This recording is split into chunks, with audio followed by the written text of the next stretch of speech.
Hello viewers, मैं astrologer doctor Shivali. आज श्री शिव महापुराण रुद्र संहिता अध्याय 14 का तीसरा भाग और श्लोक और अर्थ का पठन करूंगी। जैसे ही मैं समग्र शिव परिवार को नमन करती हूँ, वैसे ही ओम शिवक्रतुंड महाकाय सूर्यकोटि समप्रभ निर्विघ्नं कुरु मे देव सर्वकार्येषु सर्वदा। ओम श्री विनायक प्रसन्नस्तु। ओम गणपते नमः। ओम श्री उमा महेश्वराभ्यां नमः। जय पार्वती माता, जय कार्तिकेय स्वामी।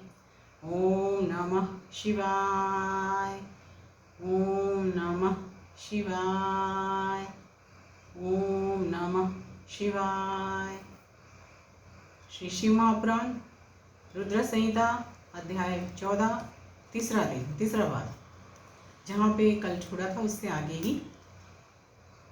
शृंगारहार पुष्पैस्तु वर्धते सुख संपदा ऋतुजातानि पुष्पाणि मुक्तिदानि न संशयः राजिका कुसुमानि शत्रूणां मृत्युदानि च येषां लक्ष्यं शिवे दधाद्यधाच्च विपुलं फलं विद्यते कुसुमं तन्न यन्नैव शिववल्लभं चम्पकं केतकं हित्वा त्वन्यत् सर्वं समर्पयेत्। अतः परं च धान्यानां पूजने शङ्करस्य च प्रमाणं च फलं सर्वं प्रीत्या शृणु च सत्तम तण्डुलारोपणे नूनां लक्ष्मीवृद्धिः प्रजायते।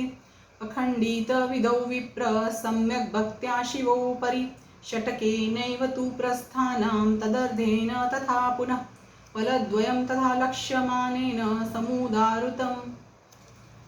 पूजां रुद्रप्रदानेन कृत्वा वस्त्रं सुसुन्दरं शिवोपरि निषेत्तत्र तण्डुलार्पणमुत्तमम् उपरि श्रीफलं त्वेकं गन्धपुष्पादिभिस्तथा रोपयित्वा च धूपादि कृत्वा पूजाफलं भवेत्। प्राजापत्यद्वयं रौप्यमाशसंख्या च दक्षिणा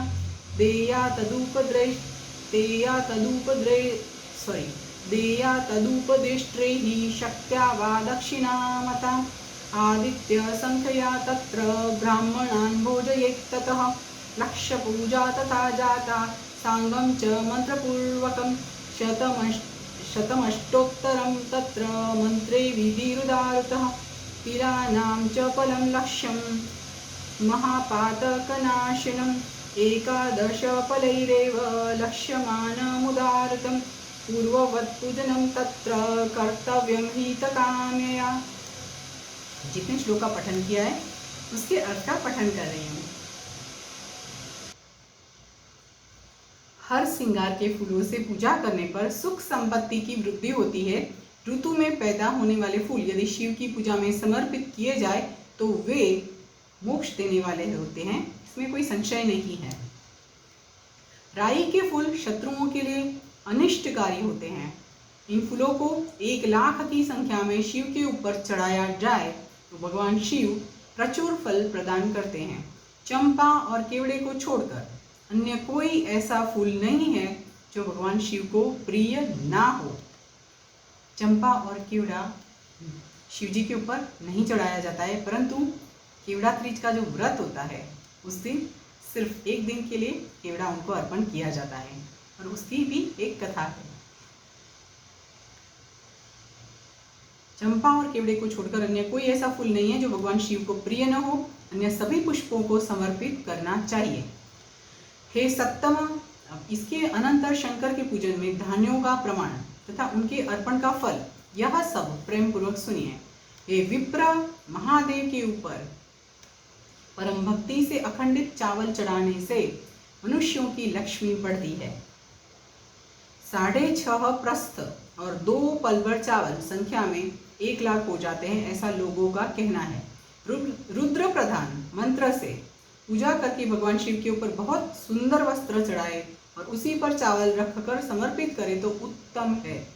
तत्पश्चात उसके ऊपर गंध पुष्प आदि के साथ एक श्रीफल चढ़ाकर धूप आदि निवेदन करें तो पूजा का पूरा फल प्राप्त होता है। प्रजापति देवता से चिन्हांकित 2 चांदी के रुपये अथवा माश संख्या से उपदेष्टा को दक्षिणा देनी चाहिए अथवा यथाशक्ति जितनी दक्षिणा हो सके उतनी दक्षिणा बताई गई है। वहाँ शिव के समीप 12 ब्राह्मणों को भोजन कराएं। इससे मंत्रपूर्वक सांगोपांग लक्ष्य पूजा संपन्न होती है। जहाँ 100 मंत्र जपने की विधि हो वहाँ 108 मंत्र जपने का विधान बताया गया है। 1,00,000 पल तिलों का अर्पण पातकों का नाश करने वाला होता है। 11 पल 64 माशा में 1,00,000 की संख्या में तिल होते हैं। अतः इस परिमाण के अनुसार तिल द्वारा अपने कल्याण के लिए पूर्व की भांति पूर्वोक्त विधि से शिव की पूजा करनी चाहिए। आगे के श्लोक और अर्थ का पठन।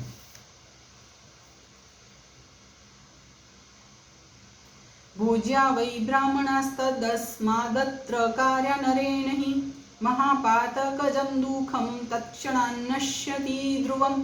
यवपूजा तथा प्रोक्ता लक्ष्येण परमा शिवे प्रस्थानामष्टकं चैव तथा प्रस्तार्धकं पुनः फलद्वययुतं तत्र मानमेतत्पुरातनं।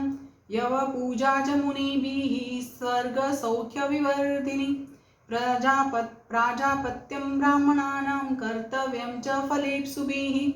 गोधूमान्यैस्तथा पूजा प्रशस्ता शङ्करस्य वै सन्ततिः वर्धते तस्य यदि लक्षावधिः कृताः। सन्ततिः वर्धते तस्य यदि लक्षावधिः कृता। द्रोणार्धेन भवेल्लक्ष्यं विधानं विधिपूर्वकम्। उद्गानां पूजने देवः शिवो यच्छति वै सुखं। प्रस्थानां सप्तकेनैव प्रस्तार्थेनाथवा पुनः फलद्वययुतेनैव लक्ष्यमुक्तं पुरातनैः। ब्राह्मणाश्च तथा भोज्या रुद्रसंख्या प्रमाणतः। जितने श्लोक पठन किए हैं उसका अर्थ पठन करती हूँ। इस अवसर पर मनुष्य को अलग अलग जो तिलों से और पुष्पों से चावल से जो पूजा बताई उसके बाद की बात है। इस अवसर पर मनुष्य को ब्राह्मणों को भोजन कराना चाहिए। इससे महापातक जन्य दुख निश्चित ही दूर हो जाता है। इसी प्रकार 1,00,000 यव से भी की गई शिव की पूजा उत्तम कही गई है। 8.5 प्रस्थ और 2 पल 8.5 शेर 13 माशा यव प्राचीन परिमाण के अनुसार संख्या में 1,00,000 यव के बराबर होते हैं। मुनियों ने यव के द्वारा की गई पूजा को स्वर्ग का सुख प्रदान करने वाली बताया है। फल प्राप्ति के इच्छुक लोगों को यव पूजा करने के पश्चात ब्राह्मणों के लिए प्रजापति देवता के द्रव्यभूत चांदी के रुपये भी दक्षिणा रूप में देना चाहिए। गेहूं से भी की गई शिव पूजा प्रशस्त है। यदि 1,00,000 गेहूं से शिव की पूजा की जाए तो उसकी संतति की अभिवृद्धि होती है। विधानतः आधा द्रोण 8 शेर परिमाण में गेहूं की संख्या 1,00,000 होती है। शेष विधान विधि पूर्वक करने चाहिए। 1,00,000 मूंग से पूजन किए जाने पर भगवान शिव सुख देते हैं। 7.5 प्रस्थ और 2 पल 7.5 शेर 13 माशा पर मूंग संख्या में 1,00,000 होती है ऐसा प्राचीन लोगों ने कहा है। इसमें 11 ब्राह्मणों को भोजन कराना चाहिए। बस यहाँ पे तृतीय भाग परिपूर्ण कर रही हूँ। कल चतुर्थ, परसों पंचम। जैसे ही मैं समग्र शिव परिवार को नमन करती हूँ वैसे ही ओम शिवक्रतुंड महाकाय सूर्यकोटि समप्रभ निर्विघ्नं कुरु मे देव सर्वकारेषु सर्वदा। शिवनाय प्रसन्न सोम गणपते नमः। शिव महेश्वराभ्यां नमः। जय पार्वती माता, जय कार्तिकेय स्वामी। ओम नमः शिवाय। ओम नमः शिवाय। ओम नमः शिवाय।